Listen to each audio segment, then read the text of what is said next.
ऊर्जा मंत्री जी विभाग का ही समूल खत्म करने पे उतारू हो चुके हैं। ये स्थिति आ चुकी है। आप कल बात कर रहे थे कि गुजरात में लोग कहते हैं कि बबूल को जलाते हैं तो कोयला निकलता है।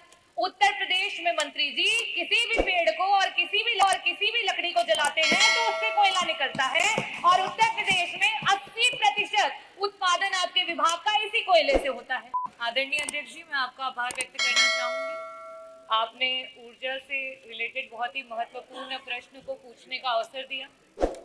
मेरा प्रश्न ऊर्जा मंत्री जी से था कि शहरी एवं ग्रामीण अंचलों में जो नई आबादियां हैं, क्योंकि सरकार जनगणना तो करा नहीं रही है तो शायद मंत्री जी को पता ही ना हो कि कितनी नई आबादी आ गई है और इसी वजह से उत्तर में भी नहीं आया है। तो मंत्री जी, मेरा प्रश्न ये था कि शहरी और ग्रामीण अंचल में जितनी नई आबादी है उन आबादियों को विद्युतीकरण कराने के लिए क्या सरकार की कोई योजना आई?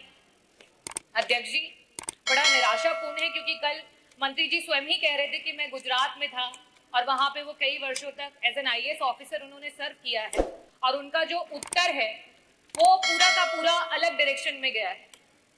माननीय मंत्री जी ने जवाब दिया कि अगर कोई प्लॉट खरीदता है तो प्लॉट का जो खरीदेगा उसके विद्युतीकरण के लिए सरकार के द्वारा इतना पैसा लिया जाएगा। मंत्री जी, कल आप स्वर्ग की बात कर रहे थे कि आपकी जो ये सरकार है उसमें ऊर्जा विभाग ने उत्तर प्रदेश में स्वर्ग ला करके रख दिया है। तो मेरा पहला प्रश्न आपसे ये है कि क्या आपके विभाग में स्वर्ग में गरीबों की कोई जगह नहीं है? क्या आपके विभाग में जो नई आबादियां शहरी एवं ग्रामीण इलाकों में बस रही हैं उनके विद्युतीकरण के लिए कोई योजना नहीं बनाई गई? और आगे आने वाले समय में क्या कोई योजना दे करके जो गरीब परिवार हैं जो नई आबादियों में बसे हुए हैं उनको निःशुल्क आपकी सुविधाओं से जोड़ा जाएगा? ये मेरा पहला प्रश्न है। मेरा दूसरा प्रश्न आपने जो उत्तर दिया उससे जुड़ा हुआ है। आपने कहा कि जो प्लॉट है उन पे इतना भुगतान जो है वो सरकार लेती है। आप 2017 से लेकर के 2024 में जहां पर स्क्वायर फीट 35 रुपए सरकार के द्वारा लिया जाता था, आज उसे आपने डबल करके 70 रुपए प्रति स्क्वायर फीट जो है आपने उसको लेना शुरू कर दिया है। प्रोडक्शन की बात करें, जो समाजवादियों ने आपको प्रोडक्शन दिया था उसको आप डबल नहीं कर पाए, लेकिन आप जनता से डबल वसूलने के लिए तैयार हो गए हैं। तो मेरा दूसरा प्रश्न आपसे ये है कि जो आपने पर स्क्वायर फीट, क्योंकि एक गरीब परिवार अगर 500 स्क्वायर फीट एरिया लेता है तो 35,000 रुपए सिर्फ वहां पे विद्युतीकरण कराने के लिए उसको देना पड़ेगा। ऐसी स्थिति में आप इस पैसे को वापस से घटा करके नॉर्मल करेंगे?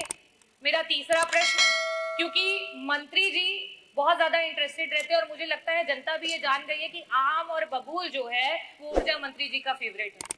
कल उन्होंने समूल भी जो है बबूल के समूल को खत्म करने की बात की है, लेकिन जनता ये समझ रही है कि ऊर्जा मंत्री जी विभाग का ही समूल खत्म करने पे उतारू हो चुके हैं। ये स्थिति आ चुकी है। आप कल बात कर रहे थे कि गुजरात में लोग कहते हैं कि बबूल को जलाते हैं तो कोयला निकलता है।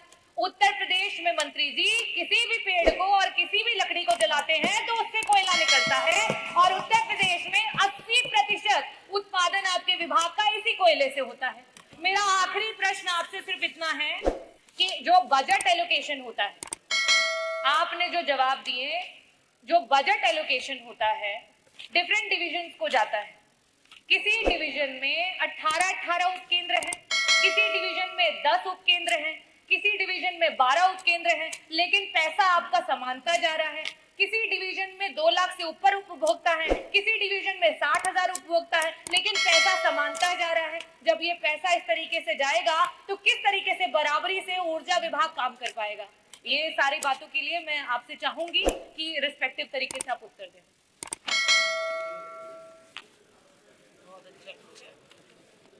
माननीय अध्यक्ष जी, माननीय सदस्य का प्रश्न बहुत महत्वपूर्ण है, लेकिन उन्होंने सही बात कहने के बजाय पार्टी की भाषा में बोलना शुरू कर दिया और उस भाषा का पहले मैं उसी का जवाब दे देता हूँ। इन्होंने कहा कि नई कितनी आबादियां बनी है, किसकी कितनी आबादी बढ़ी है, वो उसका जवाब तो माननीय खन्ना जी बेहतर दे पाएंगे। और इधर के हमारे और भी कुछ लोग हैं कि किसकी आबादी ज़्यादा बढ़ रही है, किसकी आबादी कम बढ़ रही है। और वो एक चिंता का विषय है, वो एक चिंता का विषय है जिस पर हमारे माननीय मुख्यमंत्री जी उसका संज्ञान लिए हैं, तो काफी हद तक उस पर संज्ञान। अरे सुनो, आप हर बात नेगेटिव क्यों सोचते हो? रही बात माननीय अध्यक्ष जी, प्लाट खरीदने वालों उत्तर आ जाए। प्लाट खरीदने वालों की चिंता हम कर रहे हैं। बहुत विस्तार में मैं इस बात को माननीय अध्यक्ष, बहुत महत्वपूर्ण विषय है, इसलिए मैं इसको विस्तार में समझाऊंगा। हाँ, ये बात अलग है कि प्लाट कब्जा करने वालों की चिंता हम नहीं करते।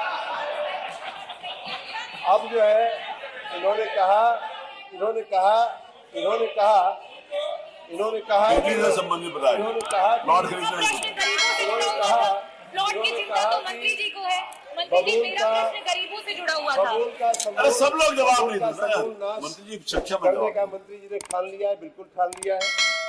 और अब हमने चाहे ग्रामीण अंचल हो, चाहे शहरी विस्तार हो, चाहे आबादी का नई कॉलोनी हो, चाहे पुरानी कॉलोनी हो, अविद्युतीकृत हो,